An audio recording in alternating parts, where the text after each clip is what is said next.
We're going to start the session on learning now, which is, I think, going to be one of the more mathematical and technical sessions of the conference. But there's a real lot of interesting stuff here. And our chair and moderator for the session is Josh Hall, who is perhaps most famous from his work on nanotechnology, but actually was an AI researcher before he got into nanotech, and has done a lot of interesting work in AI leading toward robotics, and wrote a very nice book published last year called Beyond AI, which I'd recommend to everyone. I'll let Josh take it away. Thank you. The first talk, we're going to just move quickly as possible because there's lots of talk and it's starting a little late. The first talk is participating in cognition, interactive search optimization algorithm, and Israel Gottlieb is going to give us that talk. Thank you. Hi everybody, my name is Israel Gottlieb, and I work at the Computer Science Department at the Jerusalem College of Technology. I'm going to talk about something which is a little off the beaten track, I think, and therefore I'm going to focus as much as possible on a very specific example in order to make it as concrete as possible. I spent a couple of hours last night trying to cut this talk down to 10 minutes, and I'm afraid you'll have to be the judge of how successful I was. At any rate, the question that I'm interested in is dealing with new situations. AGI presumably will have to have a solution for situations we have not seen before. What do I mean by new situations? So in the upper left corner you see the effect of a neural network. Let's say a neural network has learned from small a to large A and from small c to large C. And it extrapolates from that in the case of small b, I should map to large B. So you could claim that B is an input I've never seen before. But that's not the kind of new situation I'm interested in, because I've never seen B, but the mapping F is completely defined. In other words, I know exactly what I'm trying to accomplish. I can try to get a little more sophisticated on the lower right and say a plausible architecture for dealing with new situations would be to have some list of possible mappings, FF prime, F double prime, for whatever domain of input I'm interested in. And then I need some criteria for deciding which one to apply. But I'm actually interested in a type of new situation where I don't really know what I'm trying to get to. So I couldn't possibly decide which mapping to use. So you might ask me, well, if you don't know what you're trying to get to, what exactly are you doing? But in fact, these situations are quite common when humans are involved in creativity or intuition. They have some idea what they're getting to, but they don't have an explicit or well-defined notion of what they're getting to, and that's the kind of new situation I'm interested in dealing with. So my first contention is that in order to handle this effectively, AGI needs some kind of non-Turing computation. And what I mean by that is that any Turing machine, by definition, has a well-defined target. At a minimum, the description of that the algorithm itself is a description of that target. A prominent exception to that is randomized algorithms. That's the most important exception. I will deal with that shortly. Just want to note that a universal Turing machine can handle any algorithm, but not any situation. Every algorithm that a universal Turing machine handles has the same specification by the algorithm itself of exactly what it is that it's trying to accomplish. Okay, so here's the plan for what I'm going to present today. I'm going to focus on some common process where we don't have a well-defined target at the outset.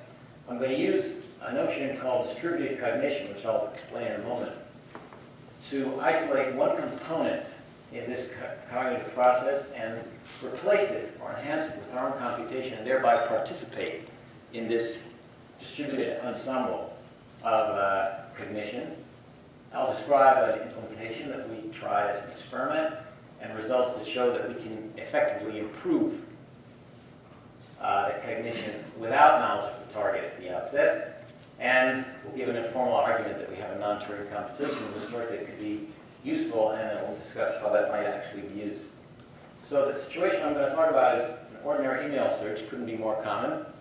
We're talking about a fellow who's in a large organization, gets a ton of email. Every so often he needs to find something that showed up 2 months ago, a week ago, 3 weeks ago. He doesn't remember exactly the name of the sender or in the subject line, but he has some memory ringing in his head, his or her head, about what it is that, what this guy's name was.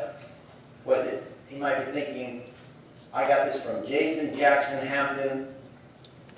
And he submits keywords to the search engine, sees the results, modifies through some process, we don't know what, using some kind of intuition. Does this a few times, and then he hits on, oh, that's the guy, his name was Erlang. So then he asks himself, well, what does Erlang have to do with Jackson and Jason and Hampton? And after a moment's thought, the conclusion is, well, Erlang is a Dutch name, and in Dutch, the second syllable, the long A sound in the second syllable, was converted by this person who's an American and has American culture in their heads, were converted into a long A sound in the first syllable. And the brain did something to make that connection, and we want to help this process out. We want to somehow discover those connections. Okay, so what's distributed cognition that I'm going to use? This is a notion that was developed by a fellow named Hutchins. Some of you may be familiar with it. It contends that cognition, it's not correct to think of cognition as inhering in one individual's brain. One has to consider many people's brains. One has to consider the physical artifacts in the environment where the cognition takes place. And one has to consider, over time, cognition events that influence later cognition events. And all of these should probably be considered as part of the cognition process. And one additional tenet of distributed cognition that's important and we want to use is called embodiment. And that means that the substrates that carry the cognitive content are important and constrain and determine what it is that one can think about. An example of that is in computer science, we're used to saying, for example, that bits don't care what the substrate is. I can compute with an abacus and I can compute with water and valves instead of electrical signals and transistors. It's the same thing. In a situation like that, we say the embodiment is irrelevant. In distributed cognition, we say that for human cognition at any rate, the underlying physical, cultural, or language substrates that carry the cognition actually have a strong effect on what it is that you can do. So here's our user. They're submitting keywords to the search engine. Their intuition is at work here. It's some kind of black box. I don't know what's going on there. There's a substrate, which is the language and the word sounds in which these emails are carried. And the user is trying to jog their memory and get to the right result. So we're going to insert a green box in the path there. That's our algorithm. We're going to try and enhance this process somehow. I just want to step back a moment and give us some perspective. In a conventional view, this green box is just a tool. And tools are not aware of the overall user process. They're limited things. They're just a wrench. It gets some input and it has a fixed output. For every input, it knows what to do with the output. From the way we're looking at it, this green box is going to participate in an overall process, and we're going to show that there's some kind of correspondence between what this green box is doing and the overall process. So, first of all, we group the letters in the English alphabet according to how they sound and how people think of them together. Vowels together, B and D together, C, S, X sound similarly. A few letters don't fit into any groups. We group, we put the groups and the singletons around 360 degrees of a circle, approximately in the order of the alphabet, and the user will navigate this space by indicating an angle delta, think of it as a joystick that's actually going around the circle. Specifically, what we're going to do is the zero direction is up north, going straight up, and where it's pointing is always going to be the letter that's the current one chosen. So, for example, if the user has chosen A previously and now wants to change that to R, then they will indicate a negative 45-degree theta. In addition to telling us how to change the choice of letter, we're going to use this metric to tell us how well our progress is doing. Are we doing well or are we doing poorly? If the user gives us a theta near zero, that means he wants very little change, and that means that we're doing well. If the user indicates something near 180 degrees, that's the maximum possible change, and that means that we're doing really bad. And anything to the left and to the right is neutral. So we can reduce this to one of three grades called a user response grade. So it's either a +1, a -1, or a 0, depending on whether it's near the top, the bottom, or the sides. So what we've done here is we've taken the substrate of letter sounds and relying on that to navigate, according to some metric, navigate the space that the user wants to search in. So what is the ISO algorithm actually going to do? It's going to enhance the user search with two basic activities. The first one is to remind the user what they've done in similar situations and therefore avoid backward steps. And it's going to abbreviate multiple steps into one that's more aggressive. It's going to look into the history of keywords that the user suggested and see where we can skip over multiple steps. For every iteration, the user gives us a series of deltas, one for each letter in the keyword they're trying to find. They also give us a weight indicating their own confidence in what they're suggesting. And here's the main advantage that we're trying to get. Well, these details, we can go into them later if people want to. The main action of interest is what we call unification, where we look in the history, we find some sequence of deltas. Again, that's just an X like the rest of them. I don't know what he thinks. We apply unification to a sequence of these submissions by the user, and we can unify their effect into a single delta matrix X prime.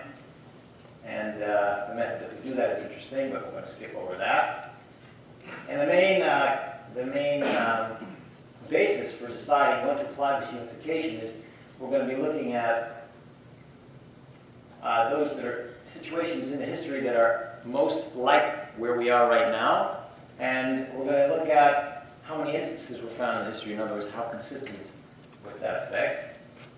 So ideally, we would give this tool to 100 people and ask them to use it for 6 months and find out if they got anything useful out of it. But we didn't have the resources for that, so we took something that's possibly the next best, and we created a number of automata that simulate what people would do in this situation. What typically users would do if they don't know exactly where they're going. For example, automaton 1 advances a quarter of a distance to the target, and with probability A goes off in a random direction. Automaton 4 alternately advances and retreats.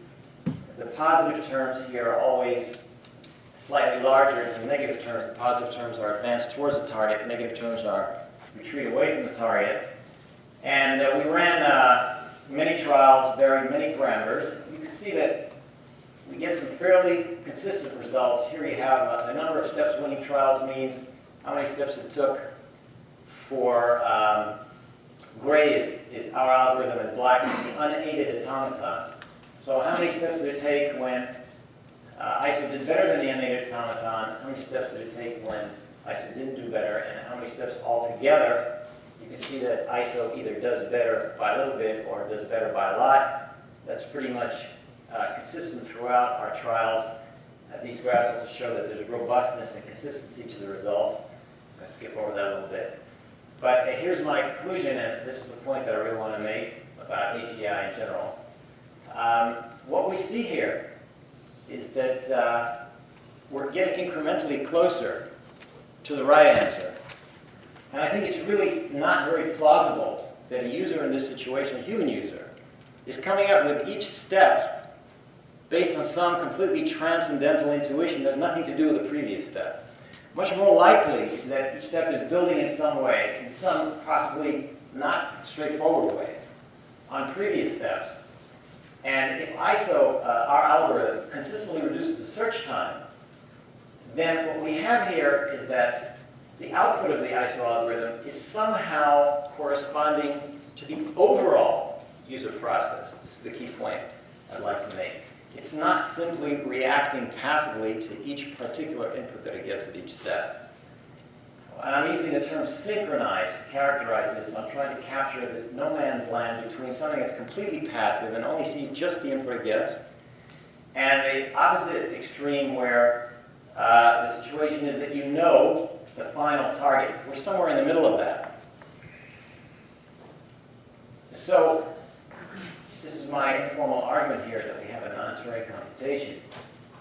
Turing machines have a well-defined target. An exception to that is when we have randomization in the algorithm. The ISO algorithm has no well-defined target at the outset. It nevertheless somehow synchronizes with the overall cognitive process the user is executing. But, and here's the kicker, a random process can't synchronize with anything by definition. So my conclusion is that ISO represents a non-Turing, non-random computation. And so what I'm suggesting here is that we should consider as legitimate metrics like close and far based on partial contexts, where we depart from a classical algorithmic view where each step is fixed, even though we may be using non-deterministic elements in taking those steps, but what we do is determined by the fact that we know what we're trying to optimize at the end. We're suggesting participation in a cognitive process as a possible tool for understanding the underlying mechanisms and possibly implementing replicas of those mechanisms that are artificial. And we suggest also that basic metrics in the substrate allows us to learn additional structure. For example, here, the second syllable in Danish, the long A sound, the ISO algorithm discovered that this transforms when you go to American English into a long A sound in the first syllable. Okay, thanks very much.